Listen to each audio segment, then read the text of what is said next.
Sailly-les-Bains a rejoint récemment la communauté d'agglomération du Rouennais. Comment percevez-vous ce rapprochement? C'est une évolution naturelle. Sailly-les-Bains fait partie du grand bassin de vie et d'activité du Rouennais.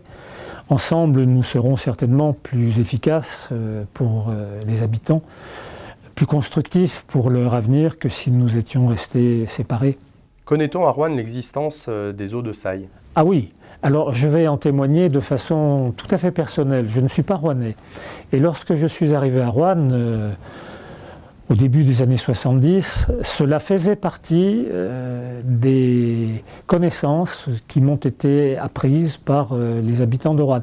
Surtout pour les caractéristiques dermatologiques de l'eau de Sailly-les-Bains. À l'époque, on disait ainsi, les eaux de Sailly-les-Bains. Vertus dermatologiques pour le soin d'eczéma, de psoriasis. Donc vraiment, et je pense que cette connaissance perdure. Alors pensez-vous qu'aujourd'hui il puisse y avoir des synergies entre la réputation mondiale de haute gastronomie du Rouennais avec la Maison Trois Gros et le futur positionnement de l'eau de Sailly? La tradition gastronomique de Roanne, illustrée par la Maison Trois Gros, portée de génération en génération par Jean-Baptiste, puis Pierre et Jean, puis Pierre et Michel, maintenant Michel et César et Léo, c'est une notoriété internationale. C'est l'exception aussi dans l'art gastronomique et l'art culinaire. Et je pense qu'il peut y avoir, en tout cas il faut les rechercher, des convergences intéressantes à cet égard. Toutes les sources d'eau minérale du département sont naturellement gazeuses. On a les eaux de Saint-Alban, les eaux de Parot à Saint-Romain-le-Puy, Badois à Saint-Galmier, comme une majorité d'autres du Massif central, ce qui indique la profonde originalité de la provenance de l'eau de Sailly, qui par ailleurs n'est que légèrement minéralisée. Alors cette originalité semble avoir depuis l'Antiquité prédisposé l'eau de Sailly aux bienfaits dermatologiques et internes et externes dont vous parliez tout à l'heure. En tant que président de notre communauté d'agglomération, que pensez-vous des perspectives de ce positionnement? Je pense qu'il faut rechercher à valoriser toutes les potentialités de l'eau de Sailly. Il faut chercher en même temps l'appartenance à une grande région de production d'eau minérale, et nous sommes sur la grande faille est du Massif central, c'est vrai, depuis Vichy, et qui va jusqu'à Riorges d'ailleurs, jusqu'à la source des Poupées, et qui passe par Saint-Alban, qui est aussi un site de notoriété pour les eaux minérales, pour le Rouennais. Mais je pense qu'il faut chercher ce qui distingue, la différenciation. Peut-être ne pas se confondre avec les autres, et le fait qu'elle ne soit pas qu'elle ne soit pas gazeuse naturellement, qu'elle soit faiblement minéralisée, lui donne autant de caractéristiques distinctives. Sur le plan de la gastronomie. Donc le site du domaine de Sailly, qui fait presque 20 hectares, est un endroit magnifique, au bord d'une faille dans le massif primaire qui sépare la montagne couverte de forêt de la plaine alluvionnaire où est situé le village. Êtes-vous favorable aujourd'hui à sa rénovation? C'est un site que j'ai découvert il y a quelques mois. Je le confesse, il est remarquable, il est arboré de longue date. Il fait 16 hectares arborés. Bien évidemment, c'est un site qui a un fort potentiel. Cela étant, ce site, il faut lui trouver une fonction. Et aujourd'hui, elle n'est pas trouvée. Je mentirais en disant que la puissance publique est prête à s'y investir du jour au lendemain.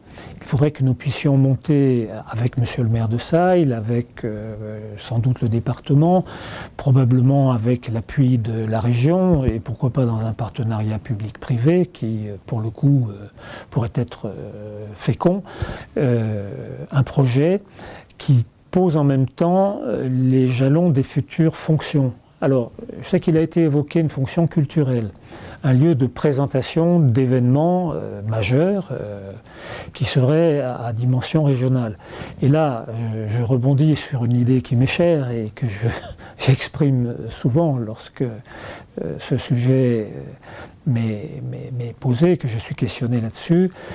Sailly-les-Bains, c'est l'illustration parfaite du positionnement du Rouennais par rapport à Rhône-Alpes, par rapport à la Bourgogne, par rapport à l'Auvergne. Nous sommes là au croisement de trois grosses régions, parmi les régions françaises, avec des réservoirs de population touristique, de court séjour, pourquoi pas, venant de Clermont-Ferrand, venant de Lyon, venant de Dijon ou de Châlons. Et je pense qu'il faut peut-être orienter la réflexion dans ce sens. C'est en tout cas un site remarquable. Ça me fait penser à un site que je connais dans la périphérie immédiate de Lyon, qui est le site de la Croix-Laval, je ne sais pas si vous connaissez, qui a été remarquablement restauré et qui accueille de la restauration, des jeux, enfin toute une série d'activités. Mais là, il faudrait lui donner un rayonnement interrégional, car le bassin de vie rouennais n'est pas suffisamment vaste et peuplé pour faire vivre un site de cette dimension, me semble-t-il. Le village de Sailly-les-Bains est très éloigné de l'agglomération rouennaise et mal raccordé à Internet et non couvert par des relais téléphoniques. Alors c'est un handicap pour la réactivation des sources.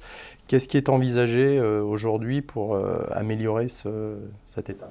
Alors je ne peux pas répondre sur la couverture téléphonique, je peux répondre sur la couverture en fibre optique très haut débit, puisque c'est un sujet d'actualité que Michel Pourret connaît bien. Nous l'évoquons au conseil communautaire où il siège et il fait partie des communes très allantes et très positives sur cette construction intercommunale pour construire l'avenir de ce territoire. Nous avons décidé de réaliser avant 2020, dans la mandature 2014-2020, le raccordement, l'équipement en fibre très haut débit des 34 communes parmi les 40 qui ne sont pas aujourd'hui de la responsabilité des opérateurs qualifiés d'historiques, c'est-à-dire SFR, Bouygues, etc. Pour ce qui concerne les 6 communes urbaines, c'est Orange. Donc là, nous n'avons pas à nous en mêler. En revanche, sur les 34 autres communes, nous avons mis en place un programme qui est financé et alimenté en autorisation de programme de 8 millions d'euros.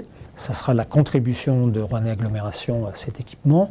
Sur les 32 millions que coûtera l'équipement global, le reste étant financé par le département et des contributions de l'État, de l'Europe et un peu de la région aussi. J'ai appris ça récemment.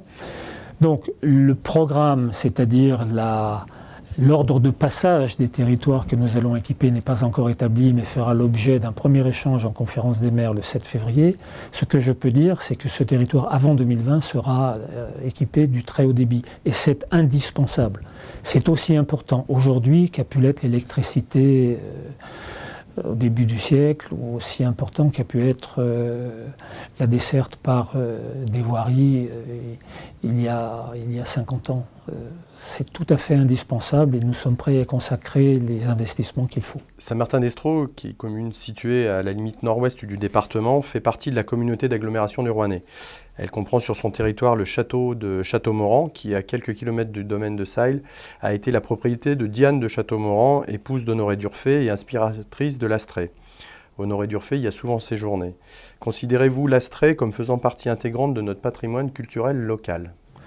Alors local au sens rouennais, je ne le dirais pas ainsi, puisque j'ai quand même été attentif à la tentative du département de la Loire de faire partager par l'ensemble des habitants du département, en Loire-Sud et en Loire-Nord, ce qui est le patrimoine culturel du Forêt aujourd'hui. C'est vrai que l'Astrée, c'est le Lignon, c'est la région de Bohain, c'est la région de Feurs également. Et je n'ai pas senti qu'il y avait une facilité d'appropriation de ce patrimoine culturel. Faut-il aller plus loin? Je n'en sais rien. Je pense que les sociétés s'approprient ce qu'elles ont spontanément envie de s'approprier. Je pense qu'il y a peut-être d'autres signes. Alors j'ignorais, moi, la présence de ce château, enfin en tout cas pas la présence du château, mais le séjour dans ce château de cette personne qui aurait inspiré Honoré d'Urfé.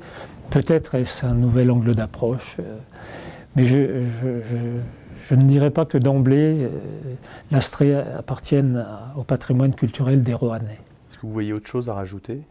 Je pense qu'il a connu des siècles de vie active depuis les Romains, en passant par la Renaissance, avec la Belle Époque aussi, au début du siècle, que maintenant, évidemment, il est bien démontré que les personnes qui ont la possibilité de le faire choisissent des destinations lointaines. Il n'est pas sûr que l'on ne revienne pas non plus à une époque où, par souci d'authenticité, de contact avec la nature, de ressourcement, des sites comme Sailly-les-Bains ne retrouvent pas une nouvelle vitalité spontanément.